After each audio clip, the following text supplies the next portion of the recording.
Welcome!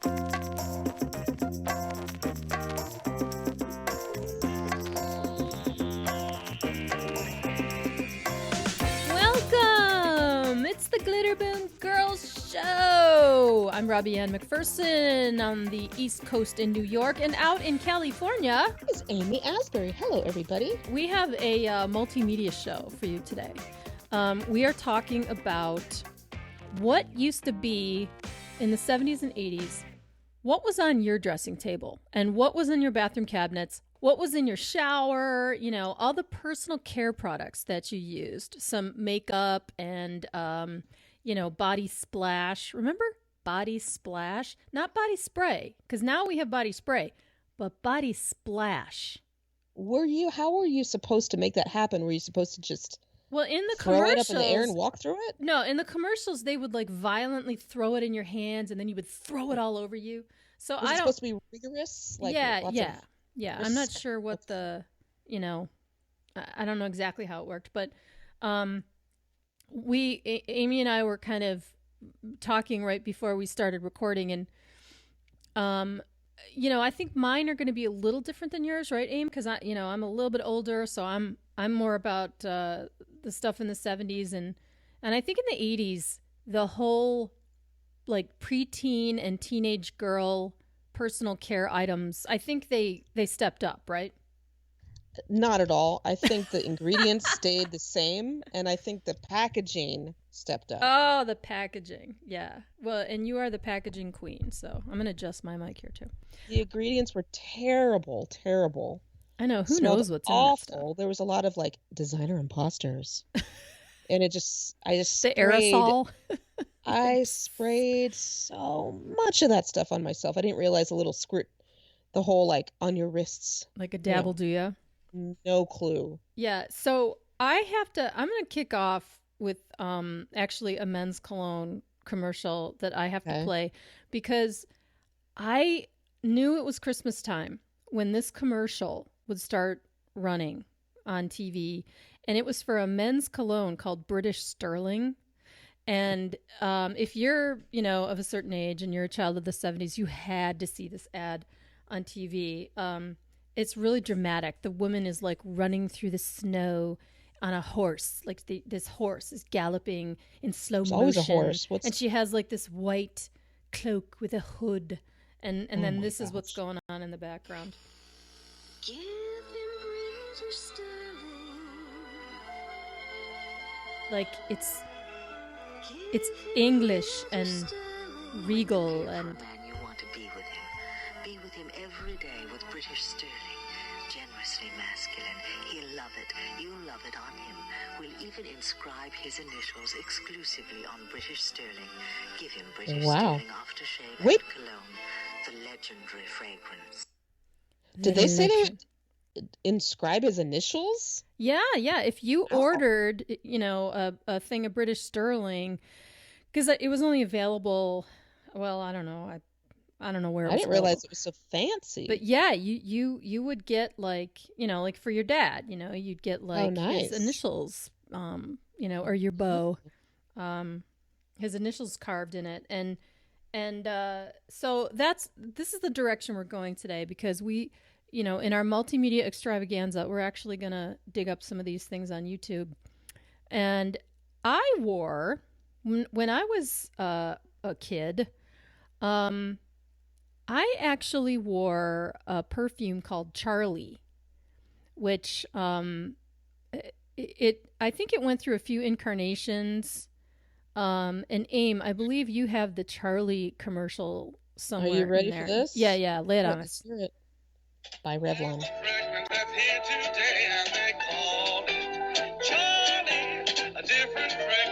It's so jaunty. Wow. Kinda young, kinda now. Charlie, kinda great, kinda wow.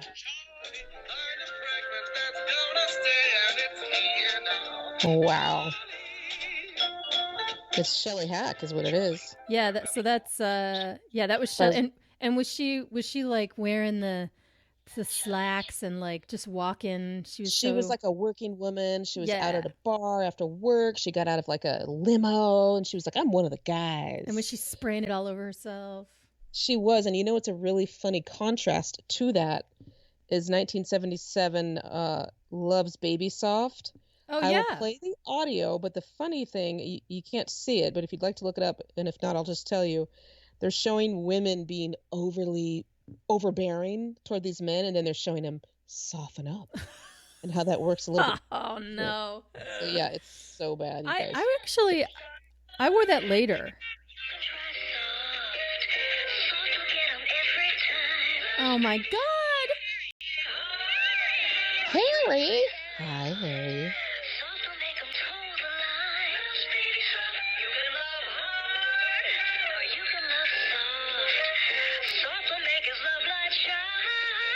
So wrong. Soft will get him every time. Just be very, very submissive and very beta, and that works every time. No wonder, I grew up like I did. I did wear Love's Baby Soft, but I actually wore it a lot later. I wore it in high school and like junior, senior, so 84, 85. I wore it right around then. And did it smell like baby powder? I can't remember what it smelled like. It had a baby powder note to it. Like the base note was the tannins? Was baby powder. Yeah. And then, it had like an after note too that was kind of maybe a little vanilla or something. But yeah. Yeah, like the major, I mean a guy probably thinks it smells just like baby powder because it did have it smelled like just sweet and very, like I would never wear it now as a grown woman. I feel like now it would smell like a nursing home or something, No, it was nicer than that. It was actually a nice scent. I liked it. I mean, I wouldn't mind getting some now and smelling it just for like the nostalgia trip. Like, how powerful smells are when, to like take you back. Like what are some smells that just like launch you into, an astral plane back to some time? I'm going to say, I guess the soaps, certain soap, Dial, we always had like this bar soap. Yeah. We had Dial and we had, what kind of, if I smell Dove, sometimes I think of my grandmother's house, just certain soaps, I guess. And then the smell of Aquanet, of course. We all haven't smelled that in a while, so if I smell it again, I'm like, ooh. Yeah. It smells like 80s. Aquanet. There was an old Avon perfume called Foxfire that my mom used to wear. Yeah, and they don't make it anymore, but oh my God, if I ever smelled that, it would take me back to her, like getting ready for her sales job that she had for a while. Like it had like a whiskey-ish smell. It was very musky, very, very musky. I don't mean whiskey like alcoholic, but it was just sort of a spicy, musky kind of a scent. And it came in like this like weird glass bottle, and it was like Foxfire. Like the font. Did it have like an accompanying powder puff and powder also, or no? Yeah, you could get the whole realm. Mom only had the perfume. Mom was not into layering scents. I started layering scents in late high school when the Body Shop. Remember, how the Body Shop, because you'd go in there and they would have the body spray, they would have the shower gel, and then they would have the lotion. And I was always, picking up some scent in there. I smelled like a fruit bowl, I think, for most of my high school years. And there was a little, okay, you tell me about one, because I'm going to look up another commercial. But like okay, you're in 7th grade. What's in your shower? What are you cleansing with? In 7th grade, what was I cleansing with in 7th grade? I don't know. What my mother would buy some kind of bar soap, and I think we had Finesse conditioner or Silkians. There was one called Silkians. That had a nice font. Silkians. It did. It had a nice it was like font. A cursive. And then in high school, there was like salon selectives. There was like number 1 and number 4. 4 was for curly and number 1 was for fine. You had to, I think we talked about this before. I don't know. But anyway, you had to like kind of get together the correct numbers and code for your hair. Your shampoo would be a 7 and that sounds like a lot of work. Yeah. And then your conditioner would be like an H, but you felt all cool. Like it was personalized experience for you. And you were bringing the salon home to the shower. But I do remember, so in 7th grade, I had these, I didn't understand what a designer imposter, I didn't realize that was kind of derogatory. Imposter. I didn't realize it was a knockoff of something better. So I just, like I said, I sprayed a lot of that. It was called Primo, and it was a knockoff Giorgio, and it was like this bright yellow can with these, zebra thingies on it. It was just very 85. And boy, did I smell. And after that, I would say in high school, I loved the packaging and the marketing campaign of a perfume by Coty called Exclamation. It was round. I know. Yeah, the black and white. It was white. Yeah. Black and white. And it had a little exclamation mark. And I tried to will myself to like the scent because I loved the bottle. And the scent was like, didn't love the scent. I still wore it all the time because I loved the bottle. I had issues. And then somebody gave me some Halston in high school, and I actually really quite liked that. Oh, so you upgraded. Yes. In my shower, I didn't have my own stuff. I just used what was in there.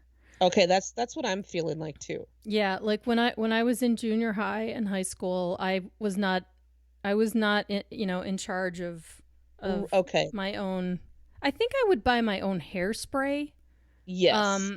Because like a friend, I would see them with certain hairspray or whatever. But yeah, I mean, I remember at some point in junior high, though, demanding that my mom get me some Gee, Your Hair Smells Terrific, because a friend of mine wore it and all the boys loved how her hair smelled.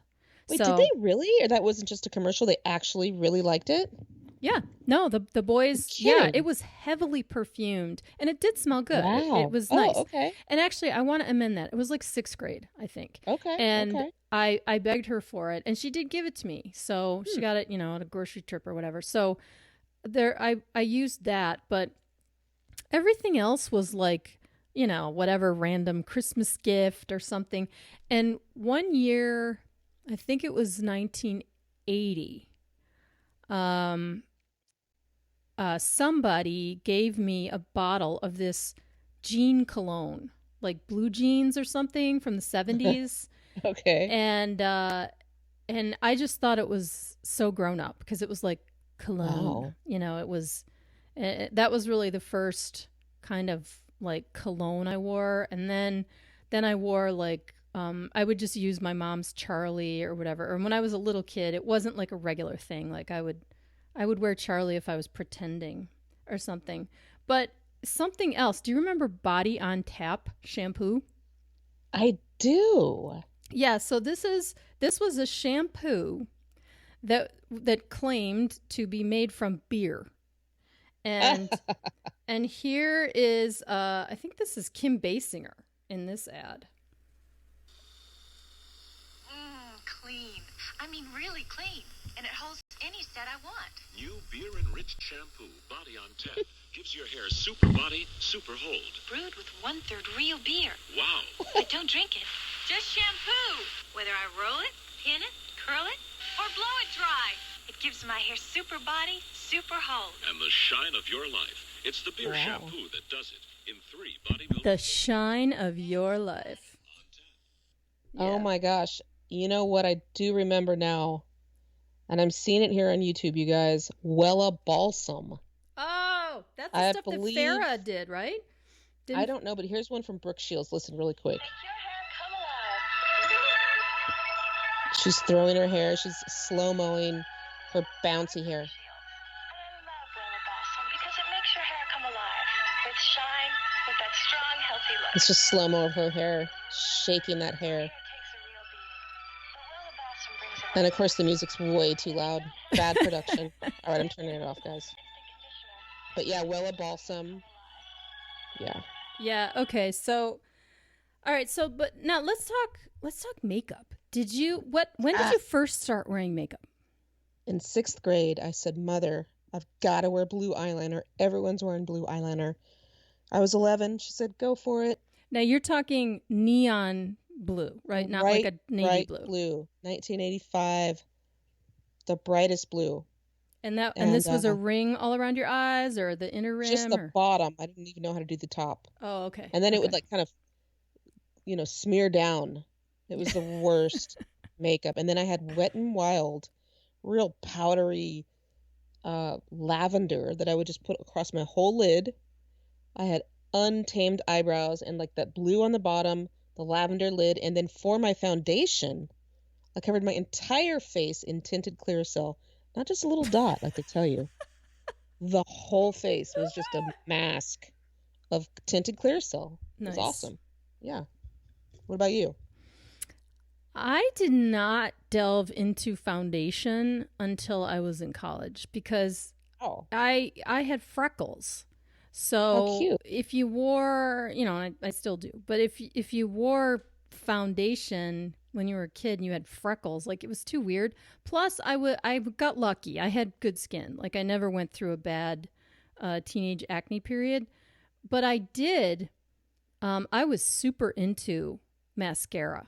Like I wore a shit ton of mascara, and I got into eyeshadows probably in like 8th grade, I think. Because a friend of mine that lived down the street, she and I would go every summer, like in August or whatever, and we'd go to the drugstore and buy our new eyeshadow palette and, some kind of blusher for the year. First of all, what brand of mascara? It was always either CoverGirl or Maybelline. One of the two. Was it Great Lash or, do you remember? Oh yeah, it was Great Lash. It was total Great Lash. Of course. Pink and blue, pink and green, and I always got the purpley brown palette for eyeshadow, and then some kind of blusher. But I was using like the brush that came with it. So the little tiny brush. Like I had no clue about. Was this anything. CoverGirl or Maybelline or what? The blusher was either or. I don't know. I think I didn't really. Revlon was decent. I feel like the pigment on Revlon was probably the best. Yeah, I didn't know any of that. Like I just kind of was like, okay, here. Like I had no. The only thing I was brand loyal to at the time was the green and pink. The Great Lash. But that is a classic mascara. Like I every once in a while I still use it. It gives you great black, like a true black on your eyes. And I still love tons of mascara. Really good eyeshadow back then, and it was sometimes not at every drugstore, but it was called Aziza, and they had really pigmented eyeshadows, and they were very well done. Where you were like, I could actually see the color of this eyeshadow. I forgot about Aziza until you just said it just great. Now. Like, oh my God, I had a total flash. Like, oh my God, wow. And then these little pots of lip gloss called Rachel Perry. And there was like this pineapple, and then there was a melon, and there was these little pots of lip gloss. Were those the little tins? The little tins were the lip lickers by Village, I think.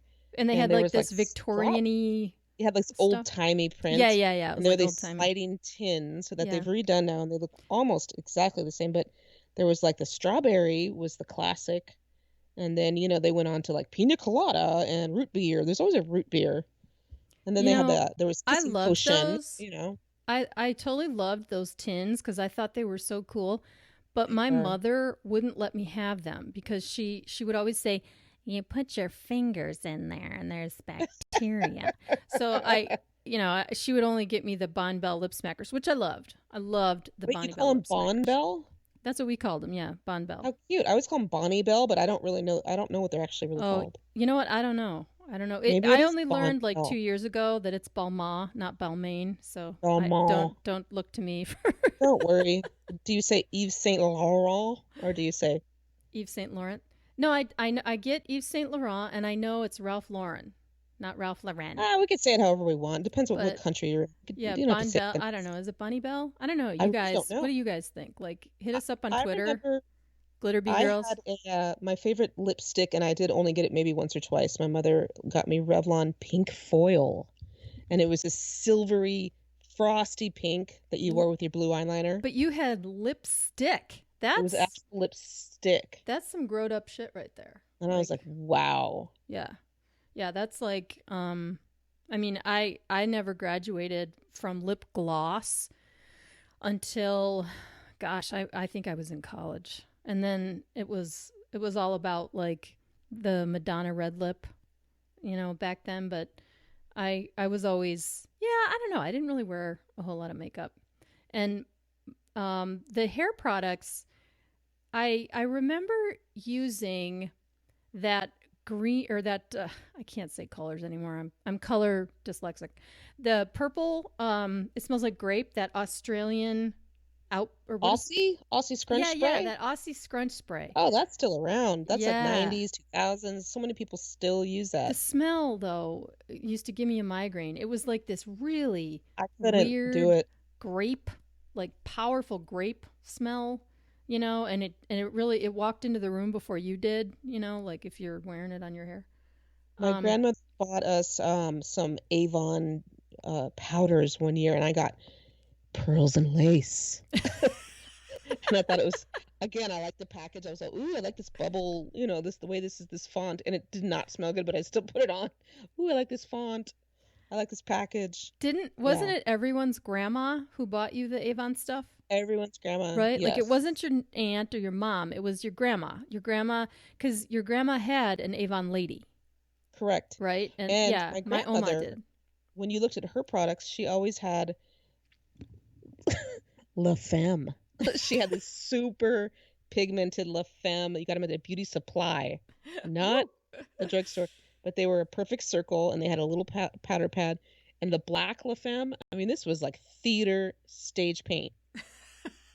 It was the rouge she'd have cream rouge every once in a while where you're like, whoa, it was crazy. Was it like the round cake where you would dot it on, or was it in the tube where you'd put it on your fingers and then pat it on with 2 fingers? My mom had the tube stuff. And you know what? My mom, for a short time, sold Mary Kay. Why? Yeah. And so we, and they get the big, you have, I mean, that's part of the whole Mary Kay deal. You have to spend all this money and you get this big sample thing, right? And then you have to go out and try to hawk it. And the products were great though. Like she had a moisturizer, Mary Kay, that I loved. And there were a couple of really nice lipstick pigments and stuff. I mean, the makeup was actually really, really nice. I never tried the foundation or anything. And I was pretty big into concealer. I loved concealer. Yeah, I was always using the tube, it's like a lipstick tube, but it's concealer. Uh-huh. I used that kind of heavy stuff because I always sort of had shadows under my eyes. So I thought, I thought that I was really rocking some glamour look with the I had such cake white concealer. Yeah, I looked like such a raccoon. I had the whitest concealer, and it was always the wrong color. It was always like 5 shades too light. So bad. And then you know what? Every once in a while, I think it was Almay. I don't remember the brand, but at the drugstore which we would walk to, so we were always there. It was like, find your color. Pick your eye color, pick your skin color, and pick your hair color, and we'll tell you the shade of lipstick. And then I would get, there wasn't one for me because I had like dark skin, dark hair, and light eyes. So I was like, I don't get to wear lipstick. But yeah, it would tell you like there's only 4 people in the world. Here's what you. Nothing matched me because I was fair with freckles and reddish brown hair, and it was like all they ever wanted me to wear was like orangey tinted lipstick and like Wrong. brownish blushy. Everything was like brown. It was not that easy to find stuff that looked good. And I remember actually when I was a senior in high school, I had the female lead in the musical. Ooh, what musical? It's George M. I'm a Yankee Doodle Dandy. And yeah, it was really cool. And I learned to tap dance and everything. Well, typically, as went I, I got a sty. Was it throbbing and like moving? Like the week before we opened, like my eye was like swollen and half you were shut. Stressed out. So there was a big to-do amongst all the moms who ran the hair and makeup committee, because it was like, well, we can't share, Robbie's makeup with the other kids because they're all going to come out with styes, So they had to, it was a big to do, and they had to go and get a whole separate pile of makeup. And then, I mean, it was such a nightmare because like I'm 16 years old, and I'm already insecure, and I don't weigh what I want to weigh. I don't look like I want to look. And, I'm just all insecure anyway. And I'm nervous about the show and blah, blah, blah. And they're all looking at me like, picture, I'm sitting in this chair and there's like 5, PTA moms kind of, all staring at me, and all their heads are like looming in close to my face. And they're all just like, I don't know. How do we do it? Like, they had to figure out a way to put the makeup on so that it normalized. So I didn't look like I had like one eye shut, with the big swollen thing. Like, oh man, it was so brutal. But it was such how my life works. Like, I'm not the sporty pretty girl where everything's perfect and like she steps out on stage and everyone's like, oh my God, what an angel. It was like, I step out on stage and they're like, what's wrong with her eye? So that was my, wow. And I don't know how I got it. I don't know what happened, but luckily it went away fairly quickly though. So I think we did 2 weekends, and I think the second weekend I had a normal 2 eyes. I'm very glad to hear that. But yeah, that was brutal. It was like, you know what? What's kind of interesting to me is the progression of the makeup look. I feel like in the 70s, tell me if I'm wrong, the brows were super plucked. Yeah. The lip was glossy, and there was a lot of blush. Yeah, and it was a streak. Like the blush was like, it was orangey. There were blush in the 70s was not really pink. Your eyebrows were overplucked. And and there was heavy gloss. No matte lipstick. It was all about the gloss. And I kind of like the gloss better though. Yeah. Is it me, or when it started to turn into the 80s, 79, 80, Pat Benatar, it became a dark burgundy lip, dark blush, kind of the black bangs and the shaggy. I feel like a lot of makeup, a ton of eyeshadow, bigger eyebrow.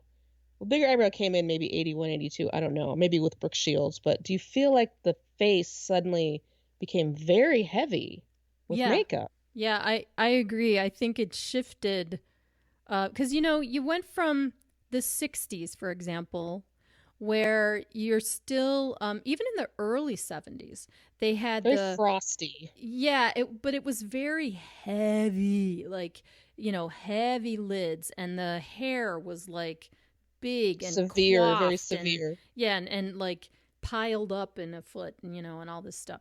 And you had dark lipsticks and things like that. And then it moves a little bit forward, or I should say heavy lipstick, because you're right, like some of the lipstick was kind of a frosty pink, and a lot of it was very matte pink, almost white, but it was very heavy and thick. Yeah, like that Twiggy look, right? Mm-hmm. With the heavy eyes.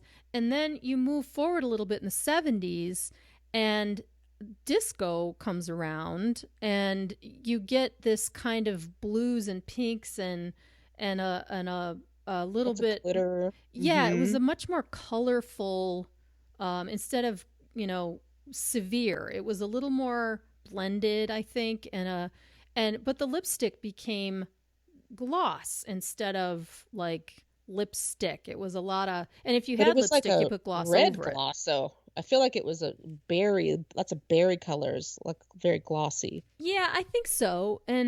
But there was a look too, like the evening look was dramatic. Oh, that's with true. like That's dark. true. Yeah, you'd have like the dark burgundy lipstick. Oh, McLickens is here. McLickens, I do recall also some of these eyeshadow palettes in the 80s with here's for the lid. And then there's 3 different colors for It's above like your shaped lid. like an eye. Green, yellow, and red with purple. And you're like, oh, really? Yeah. The inner corner gets the yellow, and right above my pupil gets the green, and you're like, wait a second, really? And a lot of those, there was a brand called Maxi, and they had these little and there's an ad of a woman like holding a bunch of them, like little drink stirrers or little cards, but they were just little single eyeshadows. Maxi. Oh yeah, you gotta look it up. It's Maxi. And it's Yeah. written in like a scribble.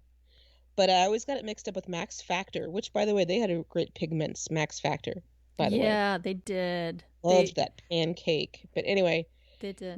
yeah, the eyeshadow palettes. So funny because you're like, really? 5 colors on my eye? Like, okay.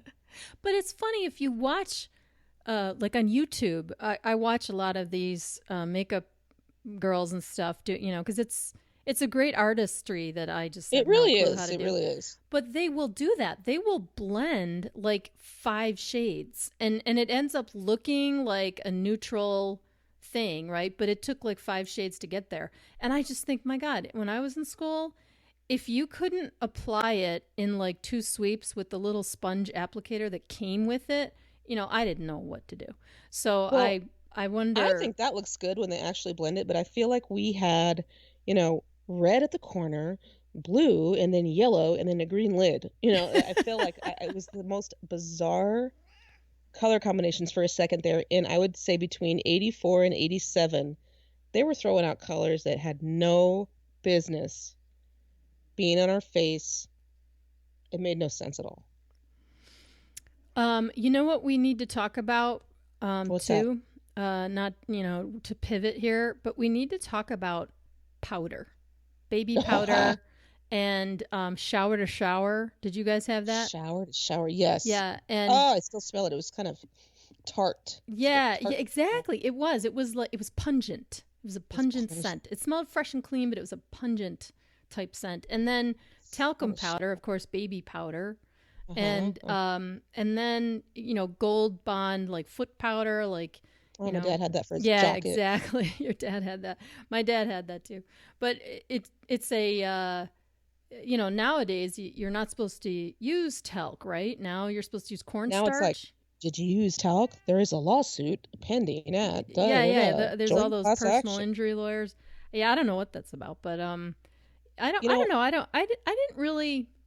wasn't really a baby powder. I wasn't a powder person. Quite a bit of baby powder for a different reason than you might think. When we played Land of the Lost in my hallway, when the Slee Stack came out, I used it for smoke. I would just like poof, poof, poof, poof. I'd pump it. Yeah. My whole hallway would just started getting smoky. And then we bring in like the pylon, is that what it's called? Or whatever. The Slee Stacks would come in, Or anytime we did a show where we needed to be like disco-y and there needed to be smoke. God, I had full-on nightmares about Slee Stacks. They're so scary. They But anyway, were really I used scary. the baby powder for Land of the Lost and other such shows. Other than that, I didn't really use it. And then what about mouthwash? Because my mom would only buy Listerine, like the yellow Listerine, because it was, and it would like, it was like acid, like it just burned your mouth out. Makes your eyes water. It's strong. Yeah, that's a big one. That's a big like nostalgia trigger for me. If someone has like oh, there goes McLickens.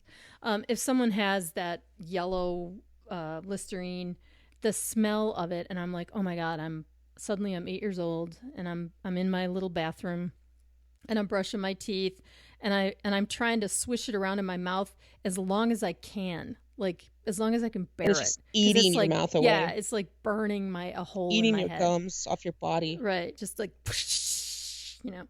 Yeah, that was brutal stuff.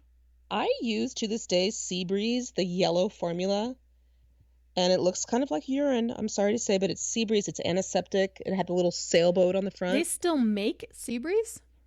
I had to get it off the internet. Hold on, I have it right here. Oh, wow. I had no idea they still made Seabreeze. Oh my God.